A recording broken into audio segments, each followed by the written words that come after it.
All right. Coming at you. New format, new show. We are introducing the show for the Breakfast Club College Football PICKem. Yes, we're not going to waste too much time. On the phone with me right now, the man, the legend himself, the dude who started all this back when it was just like 6 or 7 of us, Uncle Joe. What's up, man? Welcome to the show. Nothing, DJD. Nothing, dude. Looking forward to a great season. This is our 3rd year for the College Football Breakfast Club, College Football Pick'em, and really excited. We've doubled in size, and just enthused about the season.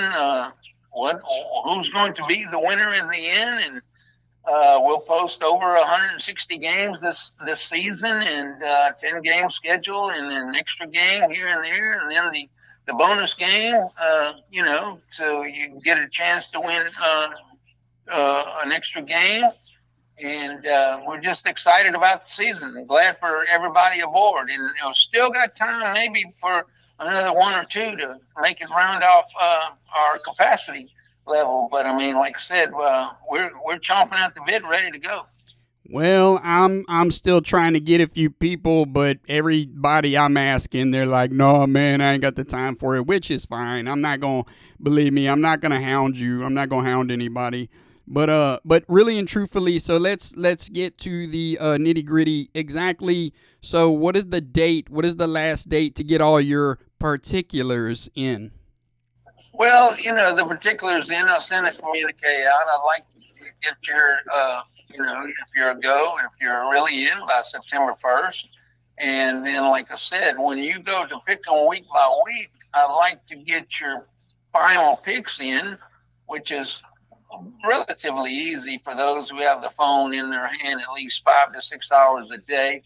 Like myself. Being there were less than maybe 5 or 6 of us are retired guys in the college football pick'em. But like I said, I'd like to get your picks in the day before the big weekend, and right. And if you can get them in, that's fine. I will remind you with text message, and then if you can't get them in, I will give you a 1 weekend grace period, as I explained in the communique. And then if I have to hit you up again, you don't respond the second time you're late, or don't get your picks in, then I'll just consider that you aren't interested, or you're too doggone busy to do anything. So, like I said, if you're in, you're all in. And like I said, it just makes the thing go around. It's all for chance. It's all for fun. And like I said, just getting the Breakfast Club people involved. I live out of state. I can't break bread with you guys on that weekend y'all meet. But I'm there in spirit. I've always said that. And like I said, always thinking football. I always tell my grandson here, thinking football, loving baseball, loving football, thinking baseball. And so, like I said, it's vice versa. It's all about the sports. But yeah, that's mainly the particulates. And, like I say, at the end, we'll tally it up and see who came out top with the winning percentages. All right. So, if you don't get your picks in, are you still defaulting to the 5 and 5? Yeah, if you don't get your picks in, I'll give you one chance. I think we're all adults in this. I don't know how much, it's not like what are you tackling with your head, spearing. I'll still call it spearing. I don't know what they still call it, and that's a controversial in. But no, we're just we're going to put you out of halftime. We're going to put you out of one game, one weekend. No, we're going to give you a chance to recoup and say, all right, I'm going to get back on the ball. And I'm sorry I dropped my picks last weekend, but I'm going to first weekend. I want you benefit of the doubt and put you at 50-50, because last year, between the group that we had, when the winning percentages at the end of the season after the national championship game, everyone was over 58%, and the top tier were anywhere between 70 and 75%. So then, you're on top of your game. It's not like, and some people had bad weekends, don't get me wrong, but they still evened out on a winning average. So that's where I'll bust it up. I'll give you 5 and 5, benefit of the doubt. But if you don't turn them in, say You went 5-5 week 2. You didn't turn them in. Okay, come week 4, you don't turn them in again. Then that's it. I figured you consider I'm not going to chase you down. And I'm doing this for hobbies. I'm not doing it for anything else but just hobby. Well, And yeah, I mean, because I love it. I tell you what, it's been fun to do, and it's been fun to chat with the people, week to week, and and see, hey, oh man, did you see that game? You lost that game. Oh, I picked this team, and it's really something once you get rolling, and especially if you get into the top 5. Now we will have top. We're trying to figure out, should we do top 4, top 5, winners, that type of deal. But we'll keep rolling. But look, in all truthfulness, though, are you clear on the actual format? Because I've talked to a few people and they seem to be okay with it. But the format that we've now pretty much settled on, are you okay with it? Yes, the format being, I am more and more I get into it. The format is giving you a chance in a 10-game weekend schedule. The way we're going to do it, we'll call one game the game of the week, and it is again just for chance, for fun. But we'll go the game of the week, and you will pick the winner plus the spread. Example: LSU Clemson coming up. I think, let's say if LSU is favored by 7, and LSU wins the game, and you take the game of the week, and you win the spread, the option is that you'll be able to win an extra game. Right. Right. Or if you negate each other out, you win the spread and you lose the game, you negate each other out, so your record will stay just with one loss. Right. So in other words, you win right. a 10-game schedule, you win the spread, you pick up an extra game. Right. And basically, and if you lose the spread or if you lose the game, you lose the game. Right. So well, it doesn't hurt you. On the screen right now, I'm showing the format for people that just want to look at it. So if you look at the top, it says the game of the week is Clemson LSU. Now you go win that that pick'em game, but lose the spread. See, if you win the pick'em game but lose the spread, and this current format right here, you see your wins and you see your losses. You can either go 8-3 or 7-4. What I want people to stress is the spread game is really not going to hurt you. It's just a way for you to pick up an extra win for the week. Right. And that's what I put in the original communique, text message, that is communique, and list the airwaves from being monitored here. We'll call it a communique that, you get a chance to win 2 for 1. And that's a basic chance you get anywhere. If you go to the circus, the big wheel on the circus or whatever. Any other thing you win, you get 2 for 1. BOGO, buy one get one free. So, like I said, it's basically the same thing. We've tossed it around, you and I. Buddha tossed it around, and like I said, it's trying to make it uncomplicated. Again, like I say, you got the generic geriatric crew in the pool, and us guys don't want too much hassle. We want everything straight above board. It's a hassle enough to get up and bend your bones and take your meds and all that stuff. Other than that, we like to just bam, bam, wham, bam, like we always have, rat-a-tat-tat, and make it simple. So hit me up, fellows, in the pool.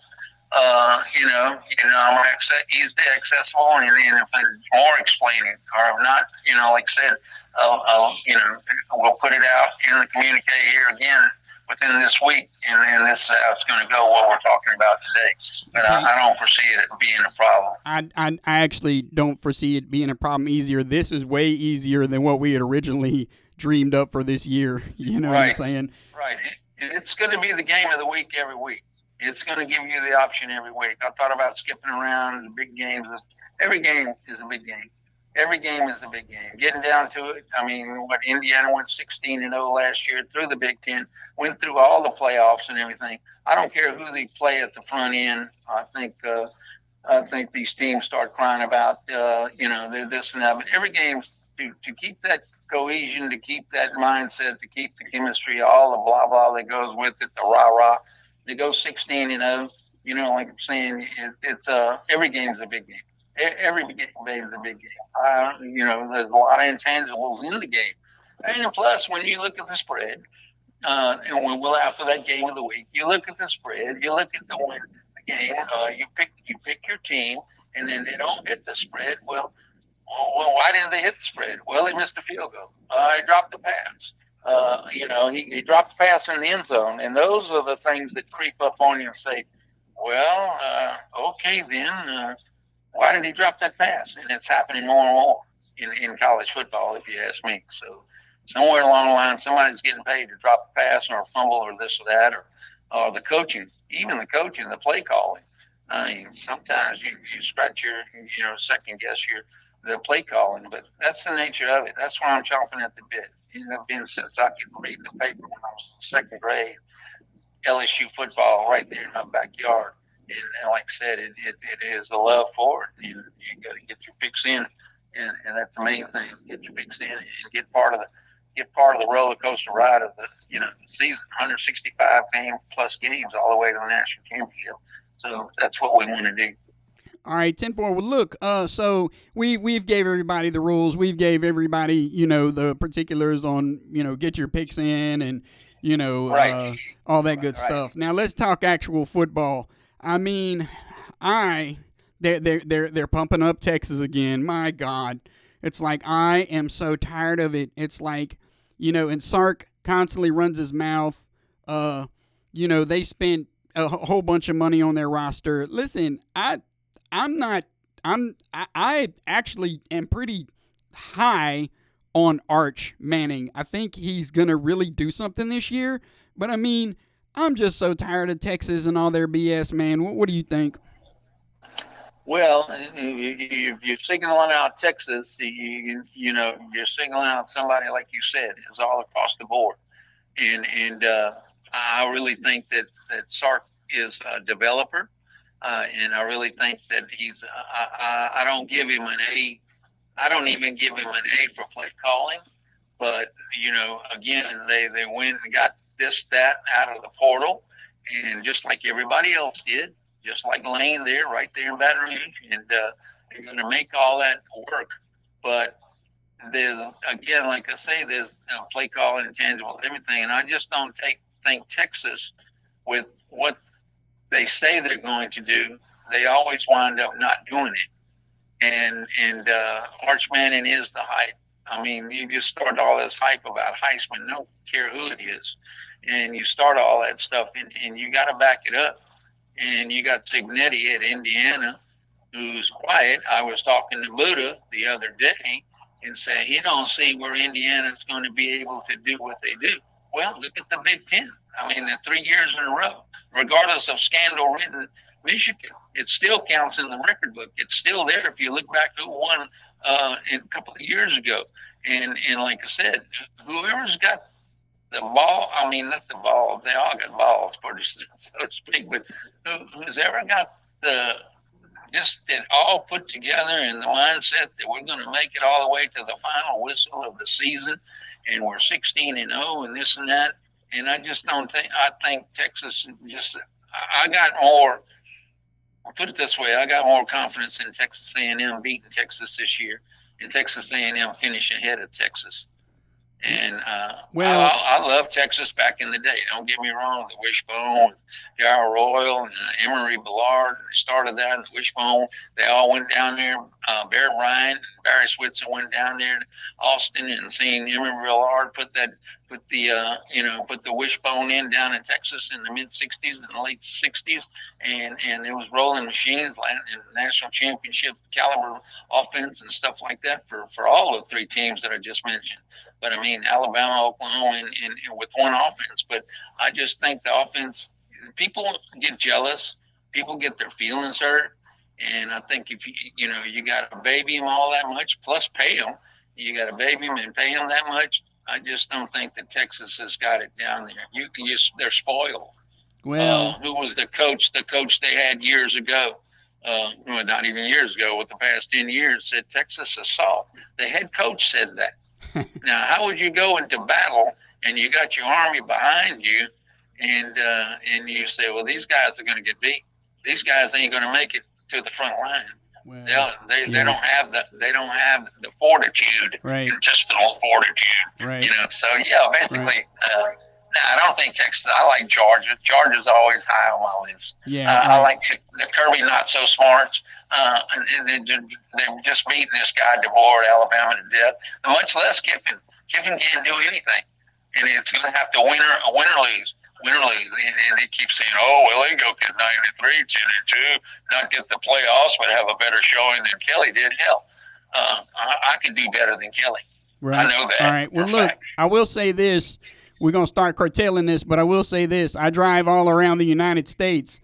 Texas has the best. The state of Texas has the best looking high school stadiums out of all of the United States. Okay, well, that says a lot because it's a hotbed of football. But okay, now I got an argument on the internet with this guy. He said, "Well, you've never been to Ohio. Oh, okay. You didn't live it. The blood runs through their veins. Right. Ohio high school football. I can understand that. They had Massillon, Ohio. They had those Cincinnati teams come out of there. You had Paul Brown, high school coach, Hall of Fame Cleveland Brown, NFL coach, and all that stuff. You had all those guys. Bob Stoops, yes. Everybody played up in there. Right. Ohio, I can understand that, but not in the vast area here, dude. Well, not in the vast area of Texas. I've lived here, for 30 years or so, and man, it is a fever. Yeah, it is something that needs to be fed each and every weekend. I will say this. I've been all around Ohio. I've been all around Texas. Outside of there's just a few cities in Ohio that are worth a damn. I'm telling you, there's the Columbus area. There's Cincinnati and maybe near the Toledo area. You know what I'm saying? But outside of that, Ohio in general sucks. Okay. Well, I mean, you're gonna get people from Ohio to say you suck. Hey, well, good, good. Bottom line is, I'll take my there. I'll take my last place state over Ohio any day. You know why? Because at least we have good food. Y'all ain't got nothing up there. Yeah. All right, dude. I know it. I mean, that's another whole ball of wax. That's for doggone sure. All right. Well, look, man. But here in Texas. And even Louisiana to me is picking up their high school football stadiums and picking up things that I've noticed. Yeah. And like say the big games are regional. You got in the Shreveport area, I'm sure, and in the Baton Rouge area for sure, with the teams that they have there, especially New Orleans. But like I said, you play a lot of that grass turf, and metal stands, is going by the wayside, and it's all about the money. Naturally over here, and it's all over here. It's about the property taxes, right? And right. You get an $18 million high school stadium over here. I'd love to see that. Seats 30,000 people up there. And Allen, perennial champs here in Texas, 6A football. Yeah. So, like I said, that's where the money goes, and that's where it needs to be. But we got to knock out the Big Ten. If we're from the SEC, 18 teams strong, we got to knock out the Big Ten. They got the hand on the mantle so far the past couple of years. And me, I've always liked SC. I think the West Coast, SC is in the Big Ten, but they're not going to do anything. And you got Oregon in there, and then you got Penn State. So, like I said, it's going to be an interesting season. Everybody's touting their chest, all the ink that you see. That's what I wanted to say. And what you're doing right here, DJD, what you're doing right here is the same thing that Feinbaum's doing right now on TV. All this college football game day guys. Yesterday I was seeing her talking. I was watching it yesterday while I was down at the hospital. I mean, everybody's got their opinion. Everybody is enthused about it. Everybody can't wait. We're not doing it for commercial and sound bites. What we're doing here, we're just having the college football pick 'em so we can brag to the guys that are on the list, and keep their heads up. If you're not, in the running, you could turn that thing around. I think last year, one of our guys in the pool went 5-5 or 4-6, and came back with a couple of straight 7-3s, 8-2s. So, like I said, for a 10-game schedule weekend.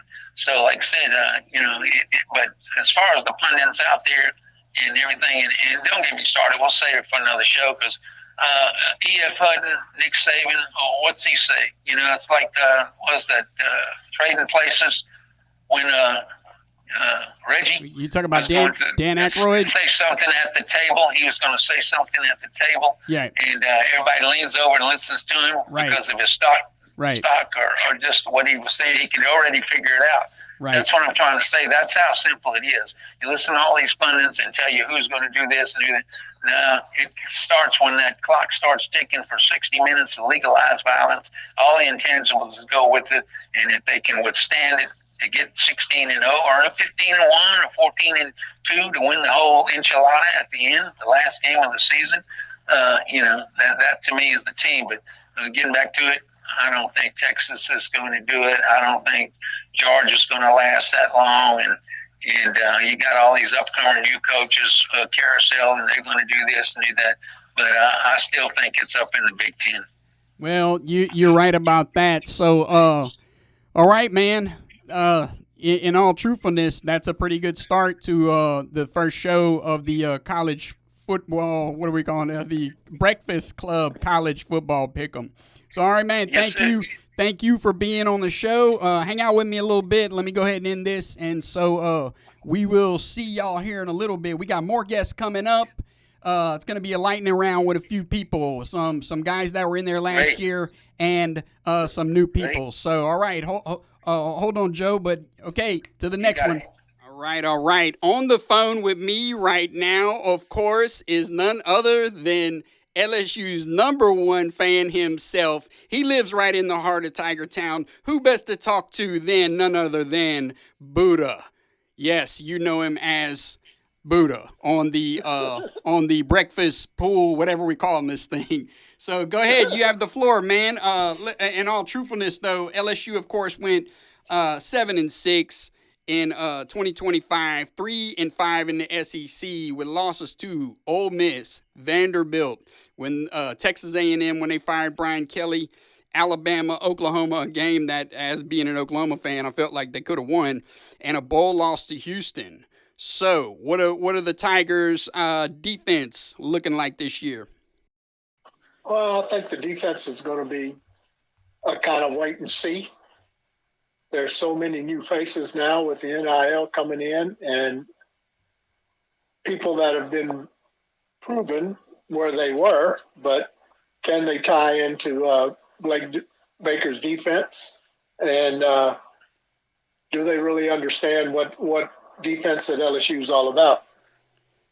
Yeah, now the Tigers finished 27th total defense in 2025, giving up only 328 yards per game. I mean, of course, we all know the reason they kept Blake Baker was because of the defense. I mean, hey, why change defenses, But in all truthfulness, I mean, what could be the weakest link on this defense, given the off season and people leaving, which I don't think too many people left, but I mean, just having new personnel and stuff like that. What do you think?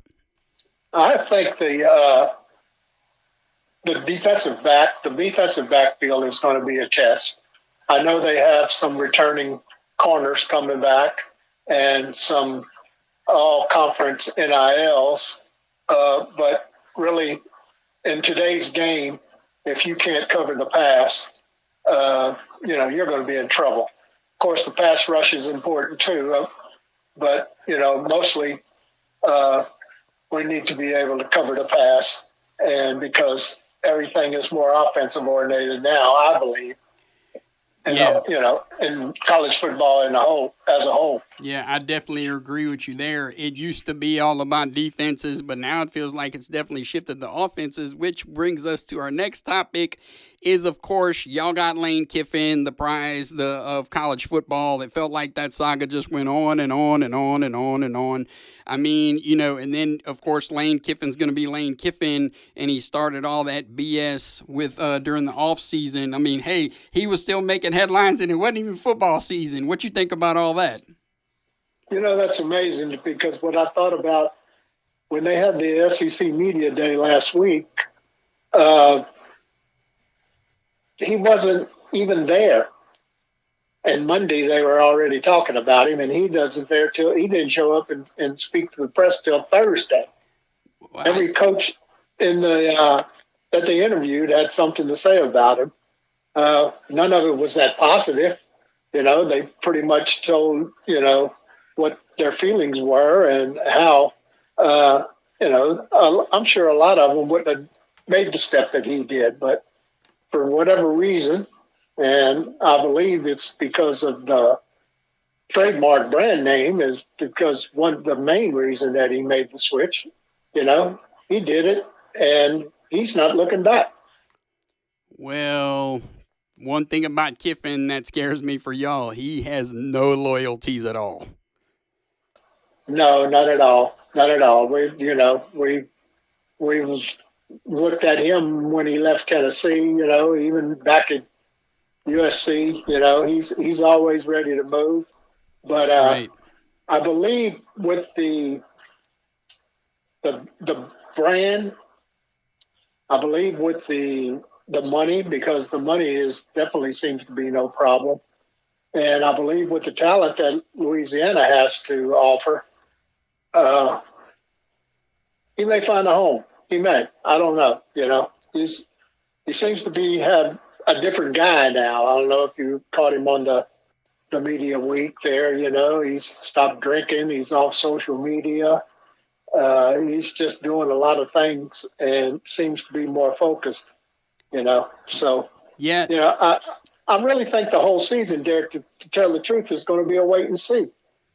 Sure, we want the best, and we're expecting the best, but I don't know that anybody knows. Honestly, I don't know if anybody in the league knows what they're going to have. No, I mean, everything's almost 50-50 now.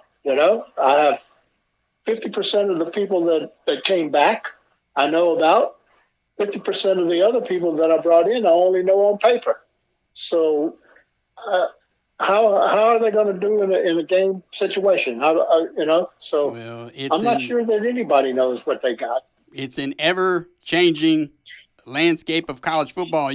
I could have swore I saw Lane Kiffin over there by Trader Joe's helping some old lady across the street, but hey, that's a topic for another day. And in all truthfulness, no, let's give Lane Kiffin his flowers.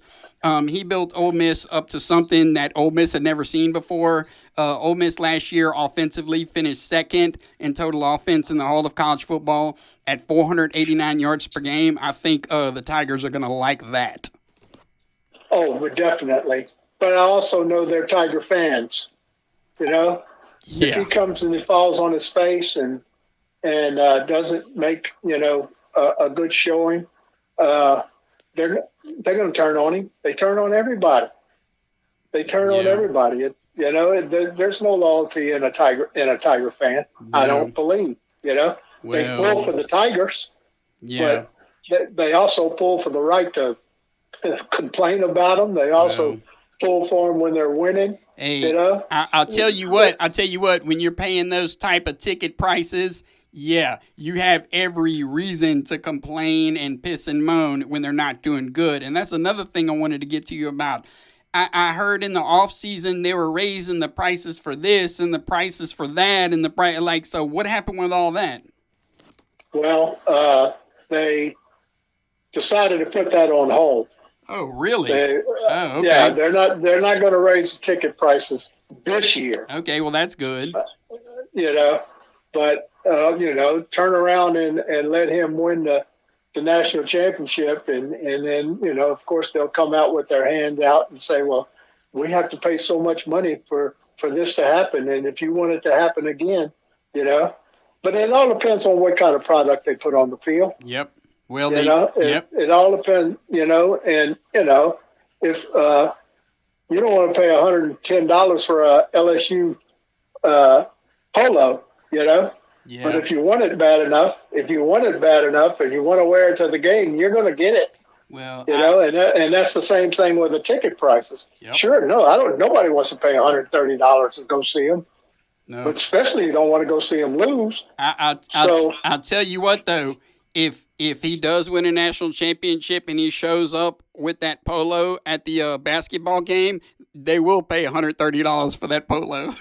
You know, in a minute. You know, right? They'll run out of them. I want the polo Lane Kiffin had on at the basketball game when they introduced him as the national championship head coach. Yeah. Right. It makes me a winner. All right. Well, we're almost pretty much done here, but I will have to, before I let you go, I will have to get your preseason national champion. Now, look, I probably know what you're going to say, but, you know, put your thinking cap on. There's at least I'd say 15 to 20 teams that have a legitimate shot going into the season. But give me your preseason national champion, the team that's going to win it all. I'm going to shock you, because I thought about that, and I knew that you would think that I had the obvious answer. And in my heart, that is the obvious answer, you know. But I believe it's going to be Ohio State. I really think the Big Ten may do it again. Yeah. And just because we haven't heard anything about them.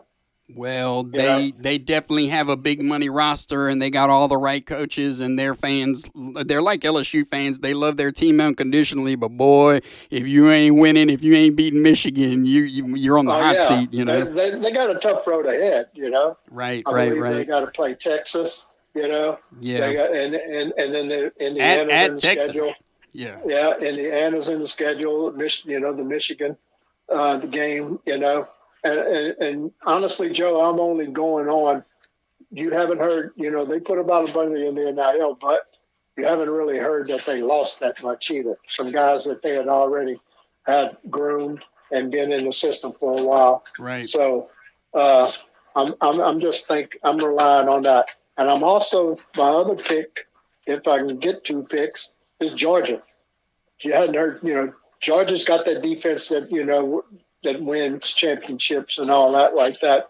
And their quarterback's coming back. That quarterback's not that bad. Is that Stockton, I believe? Oh, yeah, Gunnar Stockton is back. I forgot all about that guy. I was looking at the Georgia quarterback. Yeah, it was. I kept thinking it was the guy that went to Miami. That's how out of it I am for Georgia. He's out, yeah, Gunnar Stockton is coming back. Yeah, so Gunnar Stockton is coming back. And you know what? They have one of the best play callers, too, in Mike Bobo. Sure. And their system is sound, you know. I know your dad always calls him Kirby not too smart, but he's smart enough to be up there all the time. Pretty much. You know? And they've won the SEC championship goes through Georgia. Everybody knows that. Everybody knows. I mean, you know who the champ of the East is. So, you know? Yeah, so look, we're right at about probably, 4 weeks away until week 0. And, you know, man, it's, as of right now, you know, it's anybody's game, but, you know, they can hype up any team, and any team could fall flat on their face in the first few weeks. So it's going to be interesting. We will see. Well, look, man, it was great to have you on the show. We are going to keep doing this. And if this is going to last all season, I won't have you on every week, but we will have you on periodically, and we will be getting your take, especially when we want to talk LSU football, because I know you're right there close to the team. So. All right, my brother. Looking forward to it. All right, man. Thank you. You have a good day. You too. All right, bye. All right, we are going to keep it rolling on our Breakfast Club College Football Pick'em. That's what we're calling it. It's official. So coming on the show is a newcomer to the College Football Pick'em. He's going to go by the name Senior 55, but you might know him as Dale. He's, of course, my stepdad. I mean, you know, what can I say? So anyway, Dale, how you been, man? Welcome to the show. Thank you. All right. Well, you know, let's just jump right into it, man. Everybody's always asking how you been. So, you know, give us a little rundown on your day to day, on how you feeling and everything. Really good. I was released by the doctor, and I can do whatever I want now. And I feel better than I have in a long time. That's good. Getting around good and all that mobility. Oh yeah. I'm back to normal. Only thing is my endurance isn't so hot. So I've been riding my bike. That's good. So you pretty much got a clean bill of health at this point, right? Yes. Yeah. Clean bill. All right, good, great. Now, I mean, a lot of people will be very happy to hear that, but it's good to hear your voice. So, look, let's just jump right into this thing. The Tigers, of course, have had offensive issues last year. That's pretty much why they fired Brian Kelly. What are you maybe looking for this year as far as what the Tigers can bring offensively? Right now, for me, it's a big question mark. I'm one of these guys that, I prove it. You had a really good off season with Lane Kiffin coming in, but I don't expect much out of him, to be honest with you. We don't know what kind of quarterback we have. They talk about him a lot. We don't know how our offensive line is, and our defense hadn't been good since Kelly's been there. Well, some people might disagree with you on the defense, but they did retain Blake Baker, who was the defensive coordinator. So that was pretty big on LSU's part to retain him, because he could have had a head coaching job.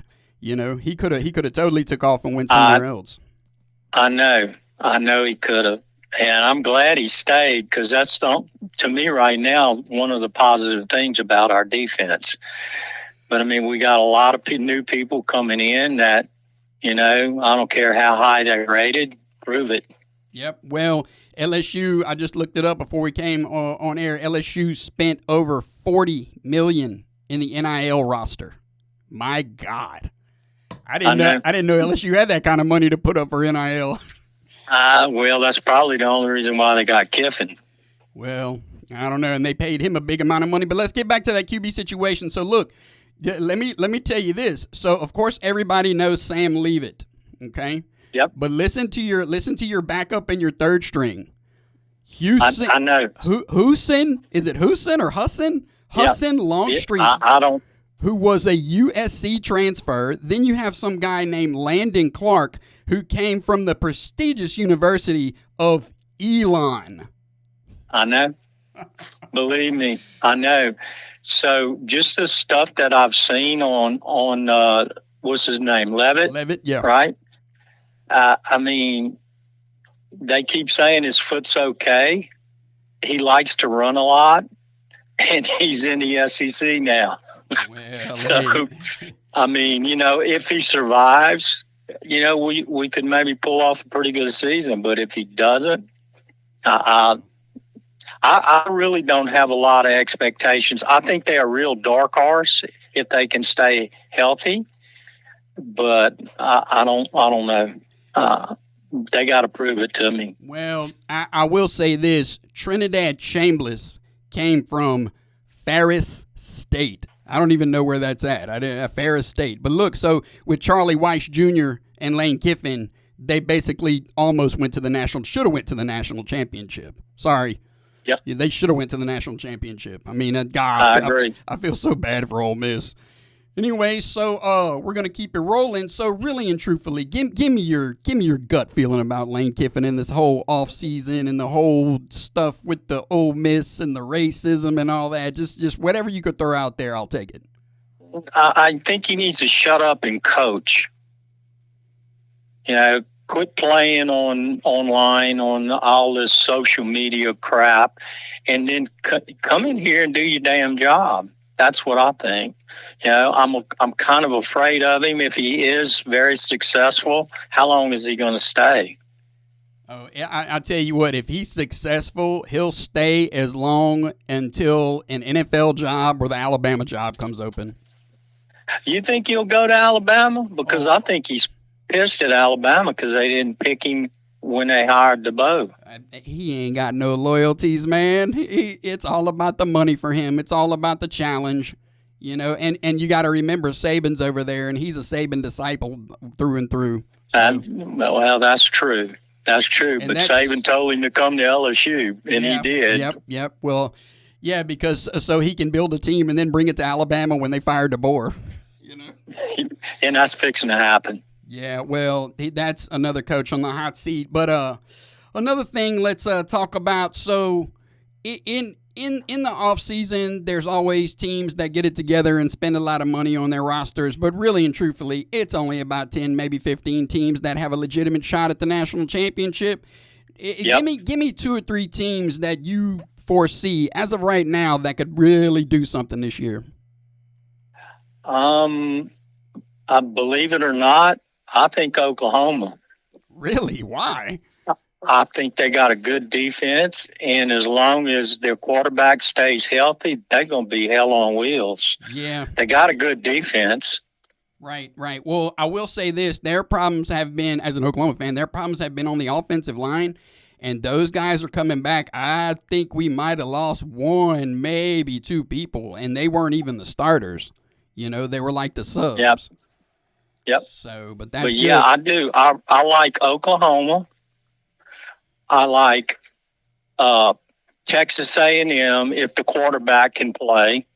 You know, if he has a good year, because I think they got a good defense too. And outside of them, the usual Ohio State. You know, they're always good.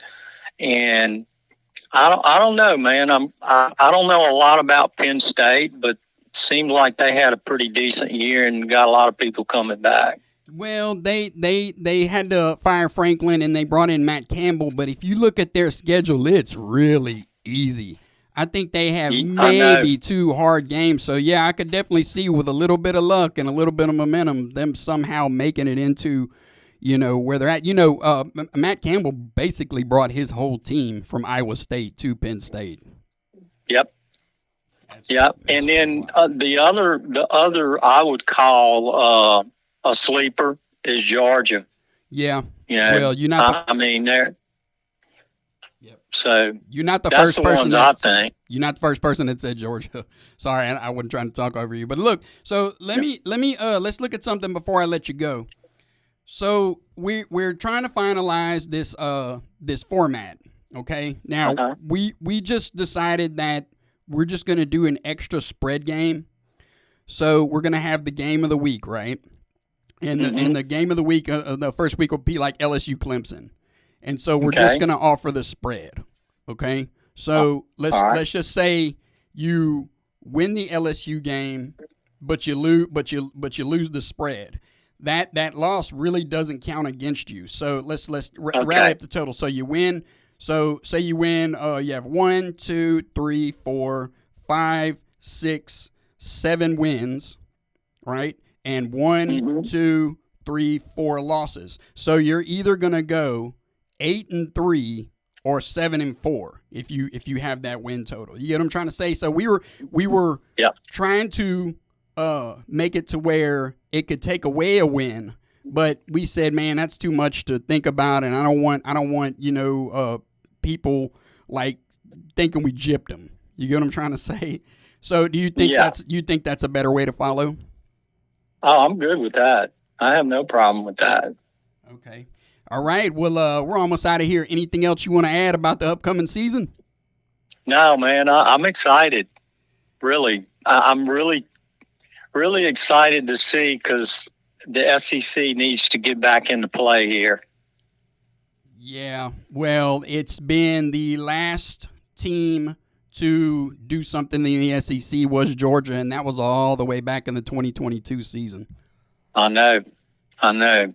So, yeah, I think it's setting up good for us to be competitive this year. It just depends. But, I think there's, like I said, at least 3. I think Georgia, Oklahoma, and A&M. Other than that, I just don't have a lot of confidence in LSU right now. I don't care how much money they spend. Well, in my humble opinion, it's going to be the defense that's going to pull them through if they are going to do something. Exactly. That and keeping the quarterback healthy. Yeah, well, hey, we've seen it time and time again. These quarterbacks that are all that in another conference come to the SEC and they get banged around for 5-6 straight weeks in a row, and all of a sudden they're on the injury list, you know? Yeah, that's exactly right. Yeah. So... Well, anyway, man, so how's the weather over there? It rained this morning. It's overcast right now. I think we're going to head to the beach later, after a little after breakfast and whatever. So. All right, man. Well, it's good to talk to you. Like I said, you won't be on the show every week, but probably every 3 or 4 weeks, if that's okay with you. No, that's fine. Okay, this piece of paper that you sent me, I got to kind of fill it out and send it to you. No. I just wanted to make sure that you could follow it easily, because we're trying to make this as easy as possible and get people. Yeah. Okay. I like it. So, yeah. Okay. But I don't have to do anything. No. It's just a sample sheet. Sheet. So, yeah, well, look, so stay on the phone with me, but we're going to go ahead and end this right here, right now. So, yes, once again, Senior 55 on the Breakfast Club College Football PICKem YouTube show.